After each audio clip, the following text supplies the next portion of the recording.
शिवसेना फुटीनंतर मुंबई कोणाची, शिंदे की ठाकरेंची, हा प्रश्न सतत विचारला जातोय. लोकसभेत ठाकरेंनी मुंबईतल्या 6 पैकी 4 जागा लढवल्या, त्यातल्या 3 जागा जिंकल्या. मुंबईचा आपणच बॉस आहोत हे ठाकरेंनी लोकसभेत दाखवून दिलं.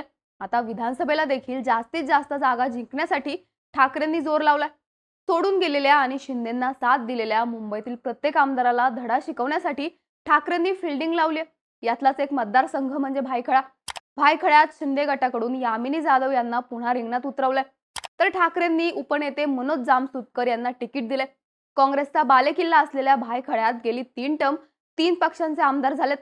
भायखळ्यात सध्या ठाकरे गट, शिंदे गट, एमआयएमसह बसपासह 19 उमेदवार भायखळ्याच्या रिंगणात असणार आहेत. त्यामुळे यामिनी जाधव पुन्हा आमदार होणार की जामसुदकर बाजी मारणार हे पाहणं महत्त्वाचं ठरणार आहे. भायखळा मतदारसंघात 40% अधिक मुस्लिम मतदार आहेत. त्यानंतर मराठी मतदारांची संख्या मोठी आहे. अमराठी मतदार देखील इथं निर्णायक असल्याचं बोललं जातं. इथं काँग्रेस, एमआयएम आणि शिवसेनेची चांगली ताकद आहे. पण आता शिवसेनेतच फूट पडल्याने शिवसेनेची ताकद 2 गटात विभागली आहे.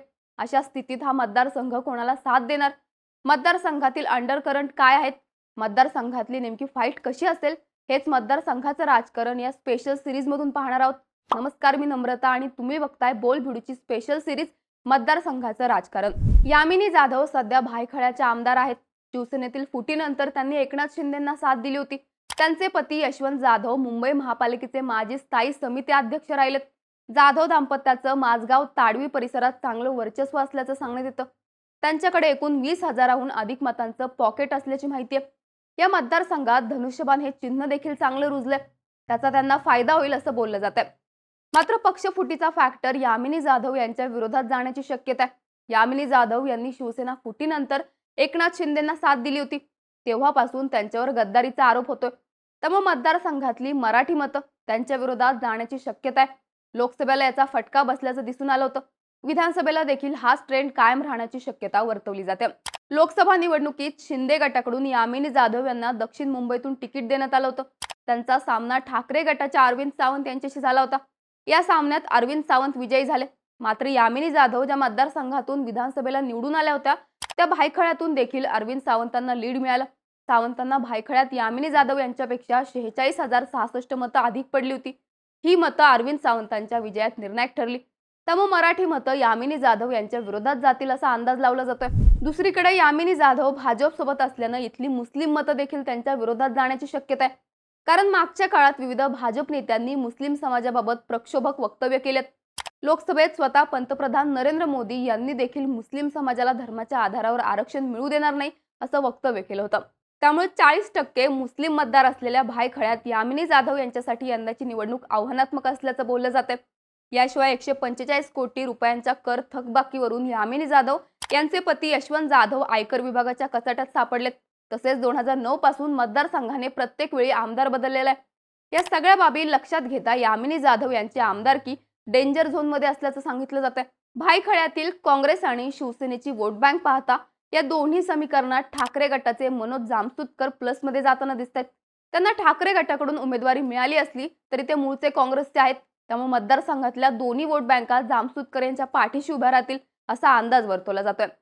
मनोज जामसुदकर आणि त्यांच्या पत्नी सोनम जामसुदकर दोघंही माजी नगरसेवक राहिलेत. त्यामुळे ते मतदारसंघात नवीन नाहीयेत. हा मतदारसंघ ठाकरेंना मानणारा आहे. इथले विद्यमान आमदार सोडून गेले तरी ग्राउंडवरचा पदाधिकारी, कार्यकर्ता आणि मतदार आजही ठाकरे गटासोबत आहे हे लोकसभेला दिसून आलं होतं. जामसुदकर यांच्याकडे निष्कलंक चेहरा म्हणून देखील पाहिलं जातं.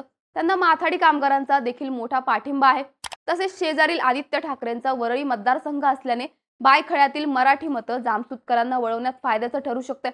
त्यासाठी माजी नगरसेवक आशिष चेंबूरकर, माजी महापौर किशोरी पेडणेकर यांची साथ जामसुदकरांना मिळेल. ठाकरे सध्या महाविकास आघाडीसोबत असल्यानं इथला मुस्लिम वोटर देखील जामसुदकर यांच्या पाठीशी उभा राहू शकतोय. पण एमआयएममुळे मुस्लिम मतांमध्ये विभाजन झाल्यास जामसुदकर यांच्या अडचणी वाढू शकतात. एमआयएमने इथून फैयाज अहमद खान यांना रिंगणात उतरवले. फैयाज अहमद हे 1995 ते 1999 या काळात पूर्वीच्या चिंचपोकळी मतदारसंघाचे आमदार होते. आपल्या आमदारकीच्या काळात त्यांनी अनेक विकास कामं करून भायखळ्याच्या विकासाला गती दिल्याचं सांगितलं जातं. त्यामुळे भायखळ्यातील स्थानिक राजकारणात फैयाज अहमद यांचं चांगलं वजन आहे. फैयाज अहमद खान हे 2 टर्म नगरसेवक देखील राहिलेत. त्यांनी 1992 ते 1997 आणि 2012 ते 2017 या काळात नगरसेवक म्हणून काम केले. या काळात मुस्लिम समाजाचा विविध प्रश्न मार्गी लावण्यासाठी त्यांनी मोठं काम केल्याचं देखील सांगितलं जातं. शिवाय मोदी लाट असताना 2014 साली इथून एमआयएमचे वारिस पठाण निवडून आले होते. त्यामुळे फैयाज खान किती मतं घेणार त्यावरून भायखळ्याचा आमदार ठरू शकतोय. शिवाय काँग्रेसमधून आलेल्या जामसुदकरांना ठाकरेंनी उमेदवारी दिल्यानं ग्राउंडवरचा शिवसैनिक नाराज झाल्याचं बोललं जातंय. निष्ठावंतांना डावलून ठाकरेंनी जामसुदकरांना तिकीट दिल्याचा आरोप होतोय. हा मुद्दा शिंदे गटाकडून हायलाईट केला तर जामसुदकर काही प्रमाणात बॅकफुटवर जाऊ शकतात. भायखळ्यातील लढत शिंदे विरुद्ध ठाकरे विरुद्ध एमआयएम अशी तिरंगी होत असली तरी इथं गवळी कुटुंबाची भूमिका देखील निर्णायक ठरणार आहे. भायखळ्यातील 212 आणि 207 या दोन वॉर्डवर अरुण गवळींचं वर्चस्व आहे. यातून त्यांच्याकडे 25,000हून अधिक मतांचं पॉकेट असल्याचं सांगण्यात येतं. काही दिवसांपूर्वी ठाकरे गटाचे आमदार मिलिंद नार्वेकरांनी गीता गवळींची भेट घेतली होती. त्यावेळी ठाकरे गटाकडून त्याच उमेदवार असतील अशी चर्चा देखील झाली होती. मात्र आता जामसुदकरांना रिंगणात उतरवलंय. त्यामुळे गीता गवळी काय भूमिका घेणार याकडे लक्ष असणार आहे. तसंच ठाकरे गटाचे सचिन आहेर हे गीता गवळींचे नातेवाईक आहेत. त्यामुळे ठाकरे गट त्यांना आपल्या बाजूने वळवण्यासाठी प्रयत्न करतील असं बोललं जात आहे. दुसरीकडे मात्र गीता गवळींना पडत्या काळात भाजपने स्थायी समितीचं सदस्यत्व आणि प्रभाग समितीचं अध्यक्षपद दिलं होतं.